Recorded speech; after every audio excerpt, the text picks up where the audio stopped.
Vai haoss un kara laikā iespējama laime? Par Tibetu, Ukrainu, Holivudu un pasauli, kas mainās. Aktieris un cilvēktiesību aktīvists Ričards Gīrs, viens pret vienu.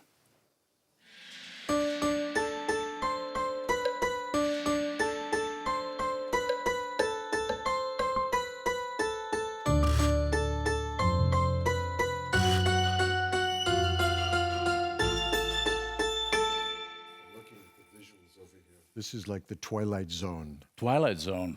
Of Mr. Gere. It's look quite good. But Mr. Gere, welcome to Riga. Thank you. And for decades, audiences have admired your work, your amazing work, your films. But you have also used your voice for causes far beyond cinema. Tibet, Ukraine, human crisis, human rights, and compassion, and it's my pleasure to speak with you today now. That's very sweet, thank you. No, I'm happy to be here. This is my first time. Yeah, in Riga. In Latvia and Riga, of course. Yeah, and your feelings, your impressions, if you have some. Well, you know, we were talking before just now, and I've been on one day here, Very one busy day here, schedule. one day. So we just came in from Oslo, where we had a day and a half in Oslo. And I got here last night, jet-lagged, crazy. So I woke up this morning, the alarm went off, and I had to get ready for a full day of work. Mm-hmm. We were going to Parliament and interviews. And so it's I opened up the curtains, and the hotel's right on your beautiful park. And I saw this gorgeous, and Latvian people, Riga people, happy, and have an interesting rhythm to their walk. But it all seems so harmonious, and so easy. You know, I don't think you guys know how kind of special you are. It has its own music. We were talking about music before. But there is a kind of a wonderful, easy music to the way people move here. Richard, thank you. Nice words. And actually, that was my first question, because you are in Riga also because you are presenting a film you produced about the Dalai Lama's life, and the film suggests that happiness is still possible even in the midst of chaos and uncertainty. And maybe someone might hear and say, okay, well, maybe the Dalai Lama, yes, he knows, he can do that way of life. But how can I? In my ordinary life, how can I do it? What could be your answer to them? Well, first of all, the assumption that the Dalai Lama is happy. I remember asking him once if he was happy. And he thought, and he said, 90% of the time. And then he said, and that's good. That's good. Happiness isn't something that just happens on its own. It's something you have to work at. The Dalai Lama still gets up at 3 o'clock, 3:30 in the morning to do his practice, to re-engage positive reinforcements, but also to re-engage a larger sense of his mind, and to re-engage his purpose in life, which is compassion. It's literally kindness, love, compassion. What in Buddhist terms, bodhicitta, you know, the mind of enlightenment, the mind of awareness, of awakeness. But it doesn't happen on its own. This is work. So when you see him, it wasn't like he was born out of a lotus flower like that. It's work and commitment. And for all of us, you know, what to me is, he's the inspiration that if you do the work, you will achieve that. So you suggest us to wake up at 3 o'clock in the morning and start our day early? If you want to achieve what he has, yes. But even a little bit of awareness, of course, changes our experience of reality, our experience in the world. And how long you are doing your practice, and what are you doing to keep your mind grounded?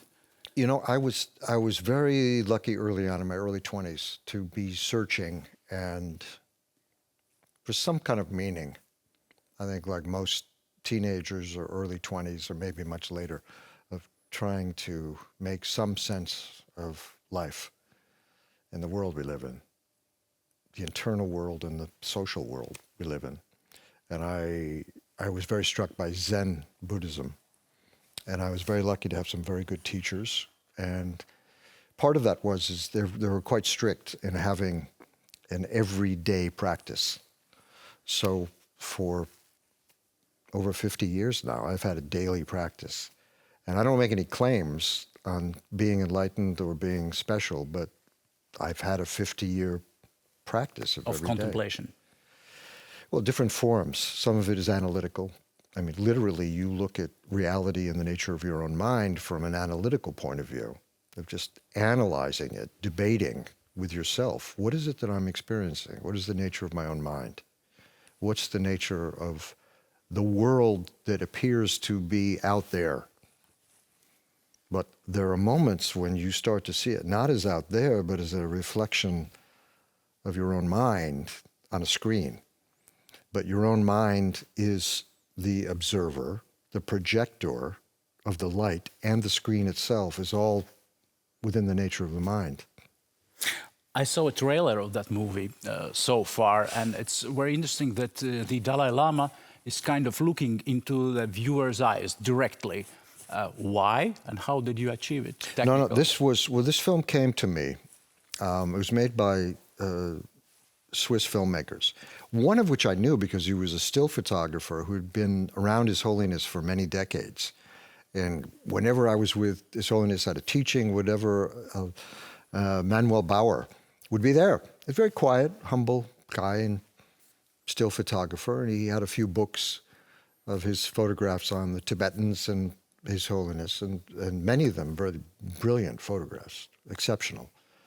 And so I knew they were making a film, but everyone's making a film of the Dalai Lama. So I'm a little bit skeptical and distant. And so I was aware of it. I think about a year into their working on the film, they decided that I should see the film. And Tensho Gyatso, who's out here now with me, had been monitoring. She said, I think you should see it now. So they brought it to New York. And we had a small screening room. And I watched it with my wife, and my wife was in tears, dissolved in tears at the end of this. And I was very moved.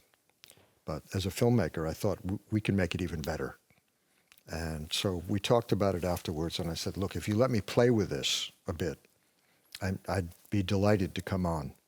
So I brought in a filmmaker friend of mine who I've made many films with, Oren Moverman, and we kind of rethought it, re-edited, brought in some other footage, some extraordinary footage that has never been seen before by anyone. For example? It was kind of secret stuff that had been found in Dharamsala. It was just negatives. And it was shot in the 40s and 50s. It had never been printed. So it was kind of, in a way, smuggled. I shouldn't even tell the story, but it got it out of India to Zurich. And it was very fragile, and there was a digital process to transfer it. And it's in this film now, but amazing stuff of His Holiness when he was very young, but also incredible stuff when he was in his 20s. Not in robes, but kind of hiking up in the snow-covered mountains with some friends and his younger brother, throwing snowballs at each other and just being kind of feral young men. And he looks like a rock star. He's like so radiant and so beautiful. You have served as chairman of the board of the International Campaign for Tibet since 1995. And what concerns you most about Tibet today? You mentioned India, but about Tibet, yeah. Tibet's completely closed up. I have journalist friends of mine that say, look, it's much easier to get into North Korea and document than it is in Tibet. The Chinese have completely locked it down. And it wasn't that long ago, maybe 10, 15 years ago. Every year there'd be 3,000 or 4,000 Tibetans who would walk out, literally walk out over the Himalayas to Nepal, to Himachal Pradesh, to Arunachal Pradesh, India, in the old trade routes. And they would lose limbs, they would frostbite. There were deaths, but they would get out. It's completely stopped now. They are running away? Running away, of course. You know, anything to do to get out, it was so repressive and so violent, the occupation of Tibet. I don't know if I should go into some of the history, but Tibet was a completely independent country, an independent culture. And the dynamic of Asia, I mean, it was well known about the Mongolians who controlled most of Asia at a certain point, but Tibet actually controlled most of Asia at a certain point, all the way to the Caspian Sea. So the dynamic has changed in Asia over the millennium many times. The Han Chinese was actually a small tribal group and was not a major player in Asia until very recently. Official Beijing often says that since Tibet came under Chinese control, it has benefited from economic development, poverty reduction, infrastructure, education, and the criticism from the West is politically motivated. When you hear that, what's your reaction? Yeah, well, first of all, yeah, they built roads, and they brought electricity some places, but that's not central to what it is to be a Tibetan. You have to go back a bit.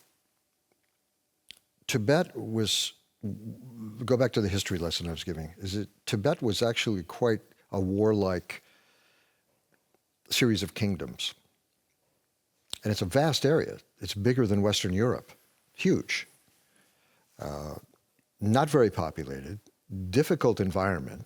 It's the high plateau of the world. 5 of the major rivers of Asia start in Tibet. Okay? So you control water not only for the high plateau, you control it for all those rivers going down into India, Southeast Asia, and China.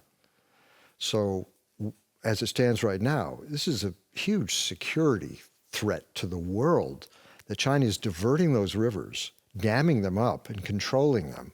The same way they're controlling the rare earths, which are now needed for all the machines, all the computers, all the airplanes, everything in the world. They have almost a monopoly on these things. So go back to the history lesson we were talking about before. In the 8th century, there were some enlightened kings in Tibet who decided that they were going to take Buddhism very seriously. And as the rest of the world was developing industry to some extent, they decided instead of building things or building commodities or that kind of thing, they were going to build enlightened people. So they created the largest monasteries and nunneries in the world. The 3 largest in the world at that time became, not just then, but a little later, were 3 monasteries in Lhasa, in the capital, were 8,000 to 10,000 monks in these places. And these were essentially universities. And some of the highest knowledge in Asia was in those libraries. So the heart of this Tibetan culture is not about the electricity or the cars or the appliances or any of that. It's this heart of enlightenment. Its Tibetan culture is based on that and how revolutionary that is. It's a radical change of mind and purpose in the world. You met Latvian politicians today. What's your message to them? Because we, before interview, we asked the Ministry of Foreign Affairs of Latvia, what's Latvia's position? Latvia respects the one China policy, but also raises human rights and religious freedom in Tibet through the EU and the UN. What more? Or I don't think the Dalai Lama doesn't have a problem with a one Latvia, China policy in terms of Tibet. He says we're not looking to separate. We're looking for genuine autonomy, which is guaranteed by the Chinese constitution. Okay, but what Europe and Latvia could do more, or should do more to support Tibet? Look, if there's a unified front with the Chinese, it becomes very powerful. You know, we've been very successful. The offices we have of the International Campaign for Tibet, we started in Washington. And our relationship with Congress has been solid for 35 years. And it doesn't matter if it's Republicans or Democrats are in power. We were just there, we spent 3 days there in Washington talking to our old friends, both sides of the aisle, in the House of Representatives and the Senate. And it was like meeting brothers and sisters. We were on completely the same page. And we were also embraced with a sense of relief that senators and congressmen could be dealing with something that touched their own hearts and was clearly a right and wrong situation, and also knowing that they could be working with the other side of the aisle. So we get through acts in Congress and legislation unanimously from both sides that have to do with many important things. One is the state of culture preservation, because there is a genocide going on. This is a cultural genocide, as well as a real physical genocide.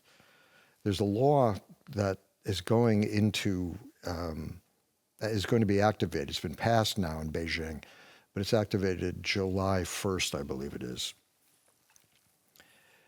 And what it does is codifies in law now the bad things that the Han Chinese have been doing to minorities, whether it's in Tibet, or it's with the Uyghurs in Xinjiang, the Mongolians, with Hong Kongers, and what it's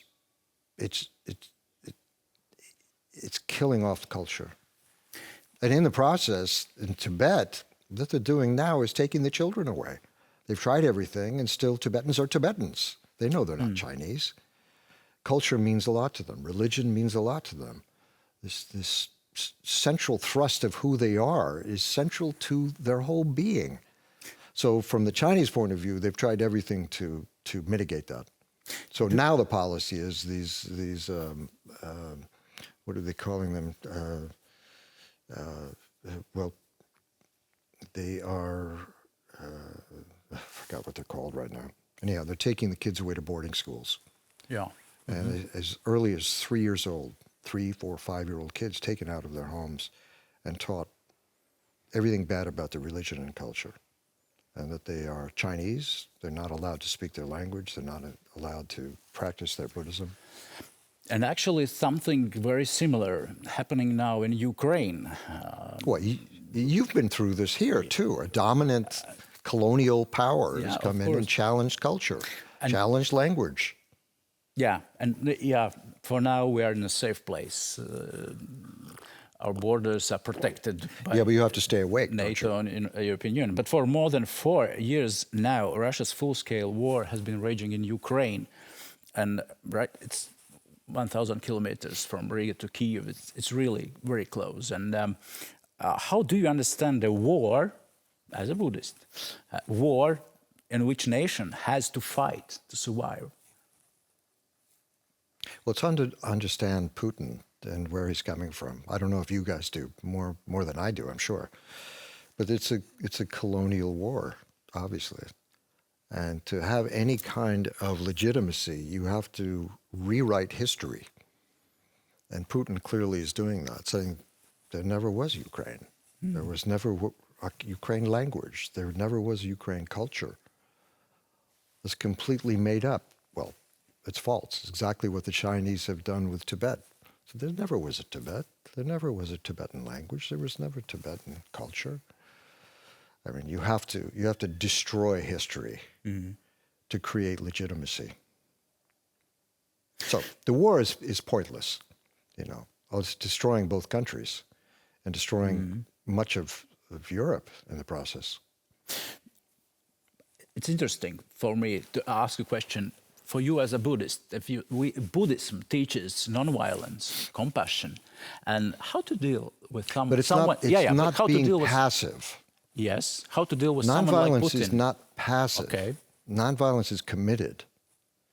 But it's based on if you have to self-sacrifice in the process, yes. Gandhi wasn't just passive. He was creating operatic situations constantly, so that it was a mirror for the oppressor to see themselves. But it was based on the fact that these are still human beings on the other side that would wake up. If they saw the violence that they were committing, that their hearts would vomit from seeing in the mirror of what they were capable of And that would be the catalyst for them to change and stop the violence. But Putin is still human being also. Sorry? Putin is Still a human being. Yeah. Yeah. How to treat him? He's redeemable. Trump is redeemable. Do I like what he does? No, it's horrific what this guy has done. But you can look at it as if someone he's subject to a disease. And this disease apparently is ignorance, self-cherishing, all these negative issues that he's infected by. If you remove those, you have the naked, pure human being underneath, the same as you and me. And we can relate to that. But what they are doing, first of all, we should see it, call it out for what it is, and don't forget. Memory is very important. You can forgive, do not forget. But everyone is redeemable, even these bad guys, they're redeemable. Mm-hmm. You have publicly supported the Ukraine. In a way, yeah. even especially them are redeemable. And that's how you stop the process of revenge, the cycles of revenge over and over and over again. Forgiveness is only possible if you believe the other side is redeemable. Mm-hmm. You have publicly supported Ukraine. What have you been able to do in practical terms? Because it's very important as well. Practical help, practical support of Ukraine. And you well, I think done I think we lot. give. You know, I have resources. I've been able to give resources. I've been able to talk. You know, there's something I'm working on right now, which is reading poetry. I think poets, especially, are able to express the heart of a culture. But I think artists in general are. But I think poets especially. I mean, the way that words and language mm-hmm. can express non-analytic emotions. Emotions in themselves, it's almost impossible to give logical language to. That's why poets come the closest to approximating what an emotion is, what a feeling is. So, you know, I've been reading poetry from Tibetans about their situation, a Palestinian poet that was incredible. I'm working on one now with a Ukrainian poet. I think these are important things, and I think as an actor, I can bring myself to that. Mm. I can bring what I do, my vocation, but also my inclination for my own heart. But I think speaking about these things and calling them out is deeply important. Mm. In one of recent interviews, you said that the world is starting to radically change and that we are all kind of falling off a cliff. And what do you mean by that? How do you see the situation in the world?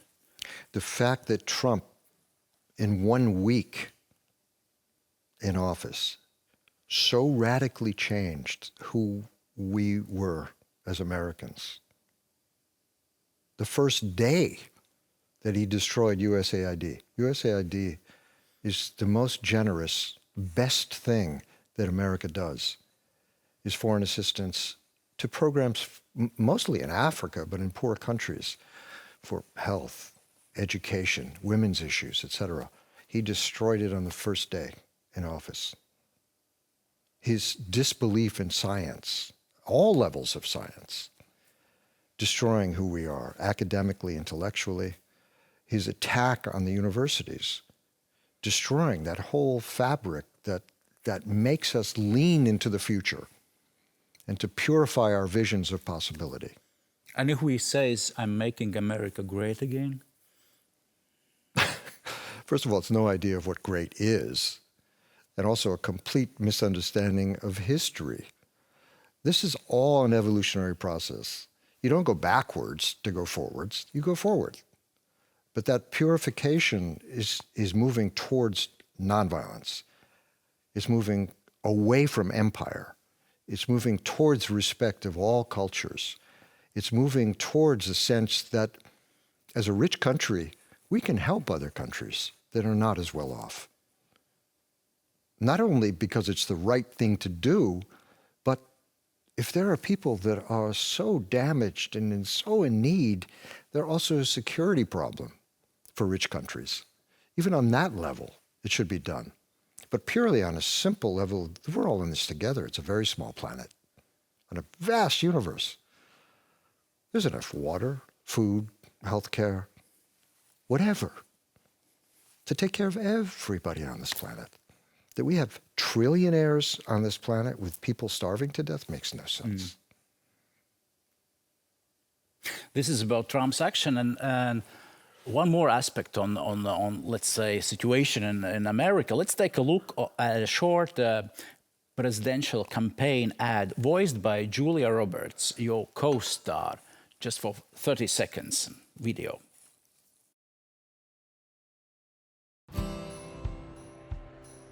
Your turn, honey.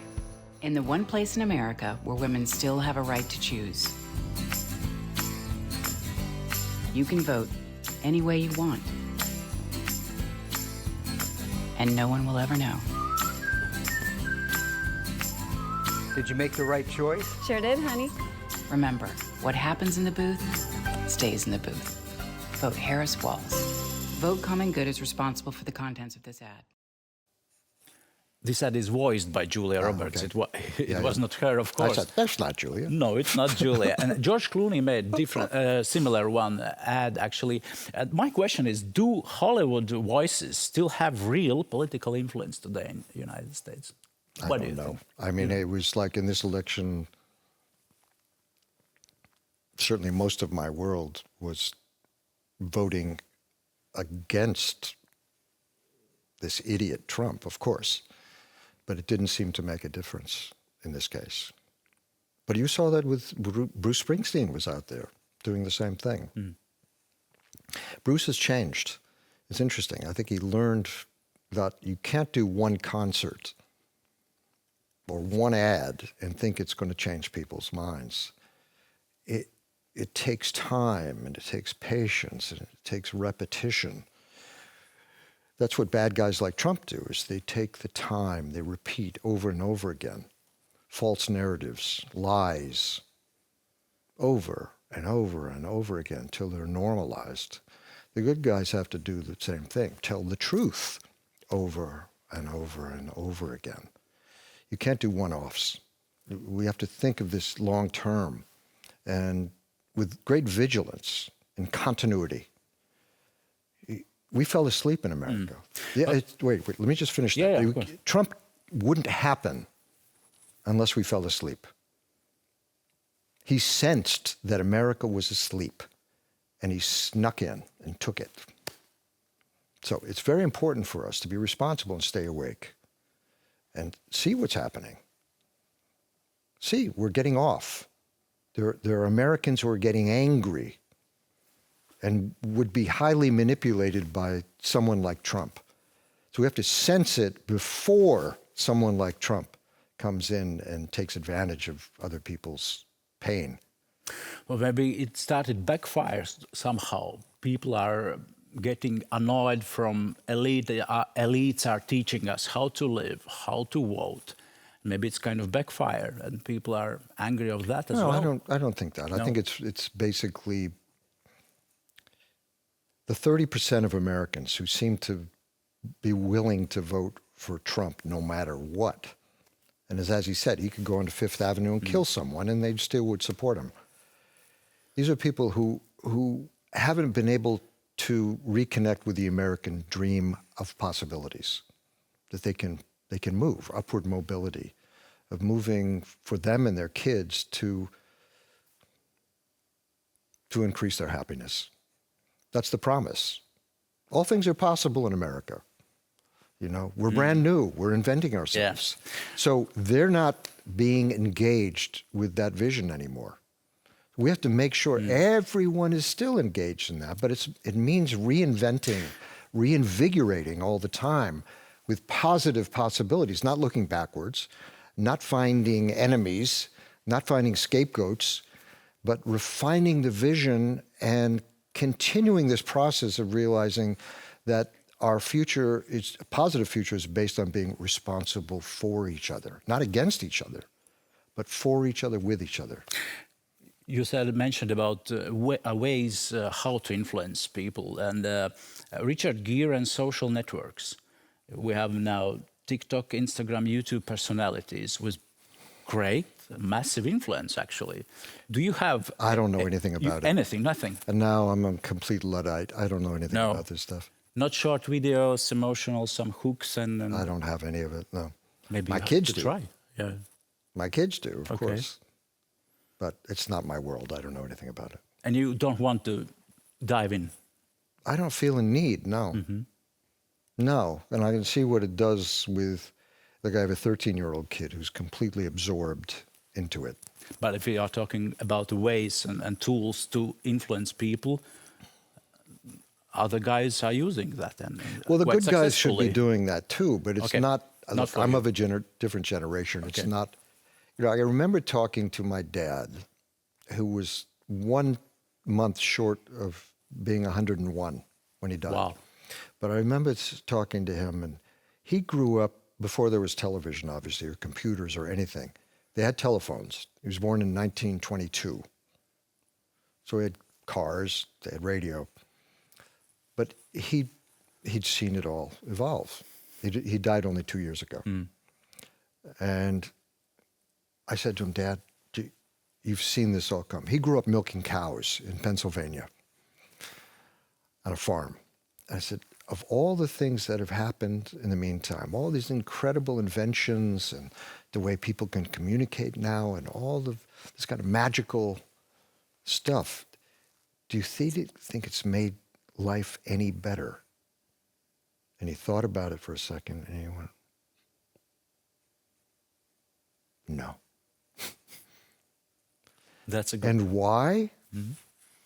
Because it made people separate from each other. They're now absorbed in the machines. You know, we're having actually a moment. It's now being recorded, but you and I are physically in a vibration together. We're seeing each other in each other's eyes. You have a job, you know, and I'm doing my job, but we're actually two human beings. That's a radically different experience than through media. Thank you for this answer.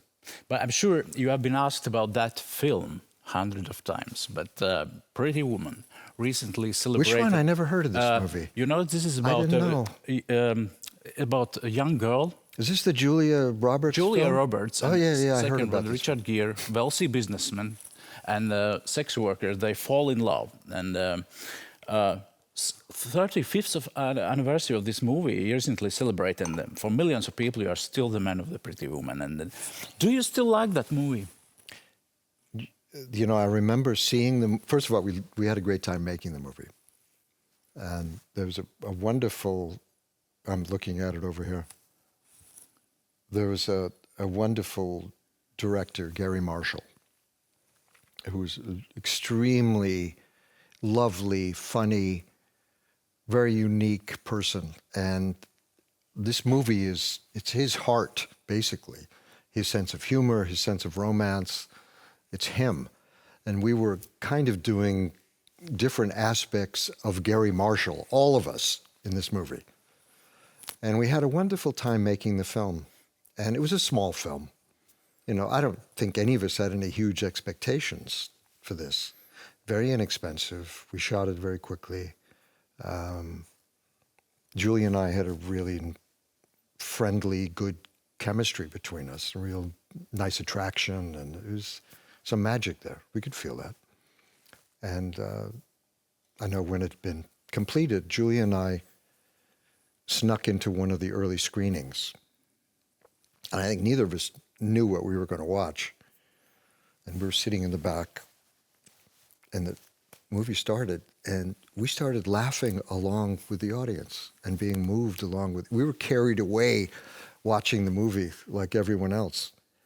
And we both felt like, oh, yeah, we made a nice little film. But where's the magic? Where's the secret? Why some movies staying in people's hearts for decades? It's lightning in a bottle. Absolutely. You can't be... A computer can't do that. I mean, there's been hundreds of movies that tried to do what we did in Pretty Woman. And they sort of work, I guess, but it doesn't have the extra. No, you know, pros and cons about that movie, so much about that. This movie demeans women, glorifies materialism. You think about such things? In a movie like that, no. No. Yes. Not at all. Yeah. No. This is a fairy mean, tale. It's a man and a woman falling in love. Okay. That's really what it is. And that's it. And you believe it. And you believe in the power of love. Do you really think of her as a hooker in this? I don't think so. And do you really think of him always just a rich guy? I don't think so. Okay. I think you see a man and a woman falling in love, and how easy that is and how difficult that is for all of us. You know, I'm married to an extraordinary woman now, but it's complicated. And it's extraordinary, and it's all those things. But it's not about, you wouldn't define that, oh, it's a movie star and you know, I don't even know what to call her, an extraordinary Spanish woman. Those things all fall away. It's a man and a woman human being. You now live in Spain. You're not longer American. Or what do you feel about We're your back in rhythm of America life? now. We're back in America, but we spent, I thought we were going to be there 5 or 6 years, but it ended up being 1 year. Why? Why'd we move back? Yeah. Frankly, it was because we couldn't find schools that fit our kids. In terms of language? And she made, no, they're bilingual. Okay. It just didn't fit them. And the schools where we are now back in the U.S. seem to fit them better. But it was my wife's choice. Whatever she wanted was fine with me. She's Spanish, but her choice was to move back to America. Okay. I do what I'm told. Okay. This year of my life, I'm really smart. I just say, yes, dear, whatever you like. Have you learned that lesson yet? I'm trying. I'm struggling with it, you know. It's not very easy. You'll learn. You'll learn. Just give up. Okay. Thank you very much.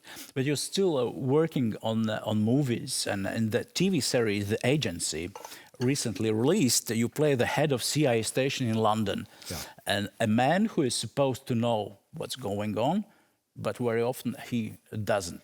Seems quite honest, taking into account what's going on in the world. Yeah, he says there is literally a moment. He said, look, I run this office here, which is actually the biggest office outside of Washington, because the CIA office in London controls all of Europe,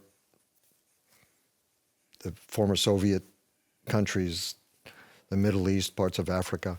He said, even I'm the boss, I don't know what's going on. Honest movie. I think so. I think so. My very last two questions. Looking back at your life, what has been the most transformative, or most important experience of all? How do you think in your life? You know, there's the two that come up. My father was an extraordinary influence on me. And he was the guy milking cows who was in World War II and who graduated from University of Pennsylvania, an Ivy League school, and took care of 5 kids, put everyone through school, lived to be almost 101, and influenced so many people in his life in a positive way. He had the happy gene. He was happy himself, and he spread that happiness around him to almost everyone who met him. I mean, he was living with us in the end, and I said, even workers who came over there who were fixing the plumbing or whatever would come up to us and go, your dad is amazing. What an incredible guy. So my father is my first teacher, my father and my mother were high influences. And past that, certainly His Holiness the Dalai Lama. And the last one, you said that your path, spiritual way and road began in your 20s with deep questions. Why we are here, what has value, what really lasts. Well, who am I? Who am I? Do I even exist? Right. And after all these years of practice and reflection, do you feel you've come any closer to the answer? Probably not. But I think at this point, the questions are more important than the answer. Richard Gere, thank you very much for this conversation. It was a pleasure to speak with you. Thank you. Thank you. Thank you. You're a character, I could tell. Thank you.